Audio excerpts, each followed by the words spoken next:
Hello, मैं हूँ आपकी होस्ट और दोस्त बिग बॉस का एक और नया रिव्यू लेकर आई हूँ मैं पेन्स एंड पेन्स में। आज थोड़ा सा मेरा मूड इतना ख़राब नहीं है। अब देख लें आप, यही दुनियादारी है, ऐसा ही चलता है कि एक दिन कोई चीज़ गलत होती है तो आप उसके बारे में बात करते हो और फिर हर इंसान अपने अपने कामों में लग जाता है और फिर मूव ऑन हो जाते हैं। द ओनली पर्सन जो सफ़र करता है जिसके साथ गुजरती है। सो यही एक हमारा इस दुनिया का दस्तूर है कि कुछ दिन अनुराग भी ट्रेंड करेंगे और उसके बाद सब चीज़ें बैक टू नॉर्मल हो जाएंगी। तो आज हम बात करते हैं शो के स्टार्ट की कि विक्की जो है आयशा को समझा रहे होते हैं कि भाई जो कुछ भी है तुम यहीं पे यहीं बात कर लो, यहीं क्लोजर दे दो, बाहर जाके तो कोई तुम्हारी सुनेगा नहीं। ये प्लेटफॉर्म है, यहाँ सब वेट करें तुम्हारे वर्ड्स का, तुम्हारी बातों का। तो जो कुछ भी तुम्हें बोलना है, क्लोजर देना, यहीं कर दो, निकलने के बाद कोई नहीं सुनेगा। And that's true. उसके बाद ईशा अपने करतब दिखाती हैं कि भाई मैं जिमनास्टिक मुझे आता है, मैं जिमनास्टिक करती थी, सब चीज़ करती थी। जिस पे अंकिता बोलती हैं मैं भी घर में आने से पहले 12 किलोमीटर रोज़ भागती थी। जिस पे विक्की हमेशा के जैसे यूँ छोड़ी लपेटी जैसी चीज़ें करते कि नहीं झूठ बोल रही है, ऐसे ही बोल रही है। और हालांकि आई नो लाइक बहुत सारे लोग ऐसे करते, मैं ये करती थी, मैं वो करता था, मैं वो करता था।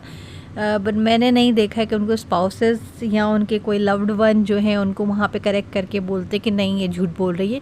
इवन दो कब पता झूठ बोल रहे होते हैं ना, उनका पता लग जाता है बॉडी लैंग्वेज से ही कि वो झूठ बोल रहा है। क्योंकि एक इंसान हर चीज़ तो करने से रहा, तो झूठ जो इंसान कोई झूठ बोला होता है तो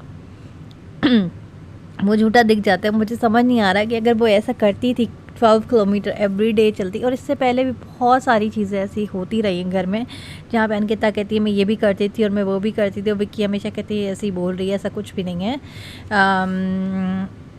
मुझे लग रहा है कि 12 किलोमीटर नहीं भागती होंगी, मे बी 1-2 किलोमीटर भागती होंगी। 12 किलोमीटर बहुत ज़्यादा वो बोलने लगी तो विक्की ने उसका वहाँ पे पकड़ लिया।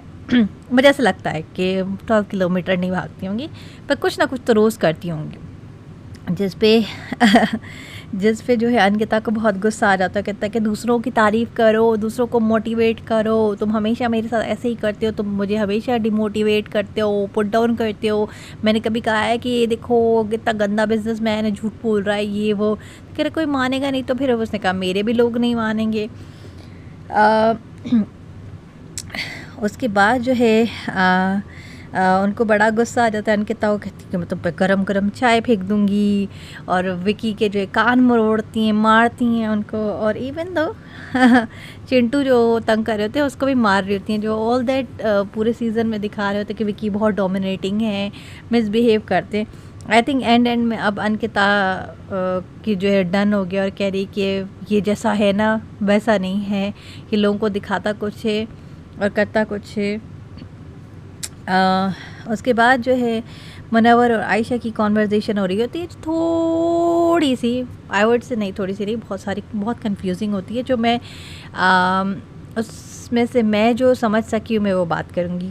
आयशा और मुनव्वर बात कर रहे होते हैं और मुनव्वर कहता है कि तुम मुझे ऐसा करते एज ए एक्स कंटेस्टेंट, तुम मुझे ट्रीट करो या एक्स बॉयफ्रेंड ट्रीट करो, ex contestant ex boyfriend treat करो, एक्स फ्रेंड ट्रीट करो, या यहाँ पे आके हमारी एक बॉन्डिंग हो रही है वो ट्रीट करो, एज अ कलीग ट्रीट करो मुझे।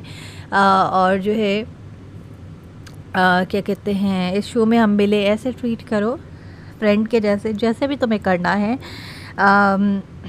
लेकिन जो है मुझे ऐसा लग रहा है कि इनके बात का मतलब ये था कि वो जो हमारी चीज़ें ना उसको होल्ड पे रख देते, जो भी हमारे बीच में इश्यूज़ है। अभी एक न्यू हम बिगनिंग करते हैं, जिस पे आयशा कहती है कि जो आप 10-15 दिन तक मेरे साथ करते रहे हो वो भी सब फेक था। और जिसके बाद आयशा बिल्कुल कूल हो जाती है जैसे कुछ हुआ ही नहीं।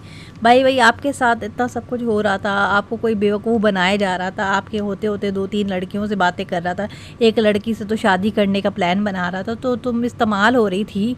और जो है अभी तुम बार बार नॉर्मल हो जाती हो, फिर होस्ट शो क्या क्या तुम्हें सब बताते, फिर तुम नॉर्मल हो जाती हो। भाई ये तो साफ साफ पता लग रहा है कि तुम लोगों की प्लानिंग है।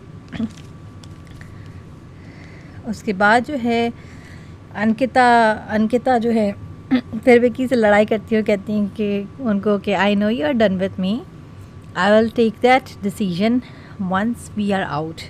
और फिर उसके बाद कहती कि मैं बाली जाऊँगी, जिस पे कहते हैं मुझे अभी बताओ ताकि मैं भी अभी से ही अपना ढूंढना शुरू कर दूँ, फिर मैं भी बाली जाऊँगा। ईशा और समर्थ, भाई देखें इतनी प्यारी प्यारी लड़कियों के साथ भी ऐसा होता है।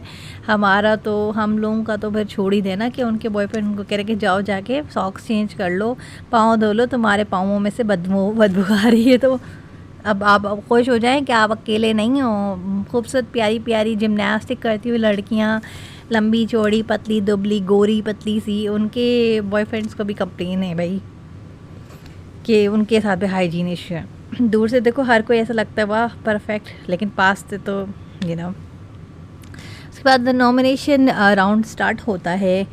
चेन रिएक्शन, न्यूक्लियर रिएक्टर के हर जैसे अर्थक्वेक के साथ आफ्टर शॉक्स आते हैं, ऐसे रिएक्टर, इसका रिएक्शन न्यूक्लियर रिएक्शन होता है। वो उन्होंने नॉमिनेशन राउंड रखा था जिसमें जिसको वो बुलाएंगे, जिसको वो नॉमिनेट करेंगे वही आएगा और दूसरे इंसान को नॉमिनेट करा। औरा को बुलाया उन्होंने, आयशा को नॉमिनेट किया, आयशा ने औरा को नॉमिनेट किया, औरा ने अभिषेक को नॉमिनेट किया, अभिषेक ने समर्थ को नॉमिनेट किया, समर्थ ने मुनव्वर को नॉमिनेट किया, मुनव्वर ने अरुण को किया और अरुण ने कहा कि मैं ख़त्म करता हूँ इसको यहीं पे, और ये लोग नॉमिनेट हो चुके। उसके बाद जो है जिस पे बिग बॉस आयशा को कहते हैं आपने बहुत सेफ़ खेला। ऑफ कोर्स अब वो गेम ही खेलनी है तो सेफ़ ही खेलनी है, मुझे तो लग रहा है सही खेला। अब और आयशा में से कोई जाएगा, आई थिंक औरा के वोट बैंक कम है तो औरा जा सकता है, और हो भी सकता है कि आयशा और औरा दोनों जाएं, क्योंकि अब तो शो ख़त्म होने वाला है। उसके बाद अभिषेक और आयशा की जो कोई भी अभिषेक और ईशा की जो लड़ाई होती है वो मुझे नहीं समझ आ रही होती कि क्या लड़ाई है, क्यों हो रही है, क्यों इतना ज़्यादा पुराना था उनका सब चीज़ जो ख़त्म नहीं हो रही थी। फिर उस पर जो है ईशा उनको और समर्थ भी पोक कर रहे थे, जिस पे हो गए थे तुम नकली कुमार हो और जो है 2 कोड़ी के हो, ईशा बोलती है। अभिषेक कहते हैं मैं क्लॉस्ट्रोफोबिक हूँ। क्लॉस्ट्रोफोबिक वो होते हैं जिनको घुटन होती है, ऐसे बंद चीज़ों से जो ना उनको घुटन हो जाती है। कभी कभी पता है हम नॉर्मल लोगों को भी ऐसे, मुझे भी ऐसे कभी ऐसे जो बंद चीज़ें होती हैं उससे कभी कभी घुटन महसूस होती है, किसी को भी हो सकती है अगर आप इवन क्लॉस्ट्रोफोबिक ना भी हो तो। उसके बाद जो इनकी लड़ाई लंबी चलती है और फिर पता नहीं चिंटू पता नहीं क्या बोले होते कि हॉस्पिटल में इसका इलाज चल रहा था, डॉक्टर का भी नाम ये था, कुछ सेंसर्ड करे होते हैं और हाफ इलाज छोड़ के आ गया। भाई देखें हमारा तो दिमाग है शैतानी, मैं तो पता नहीं किसी और ही चीज़ का इलाज समझ रही हूँ। आप दिखा दिए बिग बॉस हर चीज़ पे बीप कर देते हैं, फिर मेरे जैसे लोग समझते पता नहीं कौन सी कमज़ोरी का इलाज चल रहा है, क्या चल रहा है। तो please please please please big boss इसको आप ऐसे मत किया करो, या तो बोल दिया करो या तो हमें नहीं दिखाया करो आधी अधूरी क्लिपिंग, क्योंकि कुछ लोग जो मेरे जैसे लोग होते हैं या ऑडियंस जो है यंग ऑडियंस है वो सब कुछ और समझना शुरू हो जाती है कि पता नहीं किस चीज़ का इलाज हो रहा है। भाई एक ही डिप्रेशन एंजाइटी का होता है वो तो दिखा देते हैं बिग बॉस, अब किस चीज़ का इलाज हो रहा है मुझे बताएं जो वो छुपाए जा रहे हैं। ऐसी कौन सा है जो सेंसर्ड इलाज है? क्लॉस्ट्रोफोबी का, अगर क्लॉस्ट्रोफोबिक है उसका इलाज है तो वो कोई सेंसर्ड इशू नहीं है। तो बिग बॉस या तो दिखा दिया करें या तो बस ना दिखाया करें, या बीच में नहीं रखा करें। हम सोचते रहते हैं कि ये क्या हो रहा है, तो मुझे नहीं पता किस चीज़ का इलाज है। फिर अभिषेक और मुनव्वर की भी बात हो रही होती है जो उसको कान में बताता है, तो कहते भाई इसको तुम एक्सेप्ट कर लो। अब क्या है जो एक्सेप्ट करे? तो ये भी अभिषेक भी कोई बड़ी एज का है नहीं, छोटा सा तो लड़का है, ये भी 22-23 साल का है, पता नहीं क्या हो रहा है उसको जो वो एक्सेप्ट कर ले। खैर उसके बाद जो है बताता कि चिंटू ने भी ये सब चीज़ें बातें बोली हैं, अंकिता ने भी मना किया, मैंने भी मना किया, पर उसने माइक में बोली है तुम भी जो है एक्सेप्ट कर लो अगर ऐसी कोई चीज़ है। जो भी है मुझे तो कुछ पता नहीं है, जब मुझे पता लग गया मैं किसी और रिव्यूअर का सुनूंगी तो मैं आप लोग को ही बता दूँगी। उसके बाद जो है मनारा बात करी होती ईशा से आयशा के बारे में कि इतना सब कुछ हो जाने के बाद भी जो है आयशा ने मुनव्वर को नॉमिनेट नहीं किया। सेफ खेला ये बात तो सच है, पर मुनव्वर को नॉमिनेट नहीं किया। अगर मैं होती 7-8 हफ्तों में या 9 हफ्तों में जो की वजह से जो कुछ भी मेरे साथ हुआ और मैं यूज्ड फील कर रही हूँ, मैं अगर मेरी बारी आती तो मैं डेफ़िनेटली मैं शायद मुनव्वर को नॉमिनेट करती। और सही बात है कि ये तो जो है उसके मतलब उसके साथ कूल है जैसे कुछ हुआ ही नहीं। और मुझे भी ऐसा लग रहा है कि कोई इसका जो आराम से बैठी हुई है, दोस्तियाँ यारियाँ निभा रही है, कुछ अजीब इनकी बॉन्डिंग। इवन तो मुनव्वर को कहती है अगर तुम जीतोगे तो मुझे बहुत खुशी होगी। भाई अगले ने तुम्हारा काम तमाम कर दिया, तुम्हारी कोई इज़्ज़त ही ना छोड़ी माशरे में, अब भी तुम खुश हो रही हो तो भाई ये सब चीज़ें जो हो रही होती है स्पेशली गर्ल्स के लिए ये बहुत सेंसिटिव होती हैं। मैंने कहा ना हमारे इससे पहले जो एक्स कंटेस्टेंट लड़कियां भी निकली, एक कंटेस्टेंट थी सृष्टि दौड़, और घर के अंदर कुछ चल रहा था, मजाक मस्ती चल रही थी उनकी बाहर, उनकी शादी की तारीख तय हुई थी, सब चीज़ था, लेकिन जब वो घर से बाहर निकली तो उनकी वो वहाँ से ख़त्म हो गई, उनकी रिश्ता ख़त्म हो गया उनका, और उनसे भी नहीं हुआ जिनके साथ मजाक मस्ती चल रही थी। तो इतना सेंसिटिव, और ये तो सेलिब्रिटीज़ हैं, सोचें ये सेलिब्रिटीज़, उनके साथ ये तो नॉर्मल लोगों के साथ क्या होता होगा। तो ये सब चीज़ जो है एक छाप छोड़ रही है, जो ये 20s के हैं या टीन हैं, एक छाप है जो लाइफ टाइम आपकी लाइफ से कभी जाएगी नहीं। तो आपका स्टैंड आपके साथ हो गया, अफेयर था, हो गया, अब आप टूवर्ड्स दैट कैसे रिएक्ट करते हो ये आपकी पूरी लाइफ में नज़र आएगा कि अच्छा आप कितना फर्म स्टैंड लेते हो, कि आपके साथ गलत हुआ, आपने उसके साथ स्टैंड लिया और आपने कहा कि ओ मेरे साथ गलत हुआ और हिम्मत कैसे हुई और मैं जो है इसके अगेंस्ट स्टैंड लूँगी ताकि आगे वाले मेरा फ्यूचर जो है सेफ़ रहे। तो सामने अगर अगला कोई और बंदा भी आता तो कहता कि नहीं यार बंदी अच्छी है, उसके साथ गलत चीज़ होगी और मूव ऑन हो गई।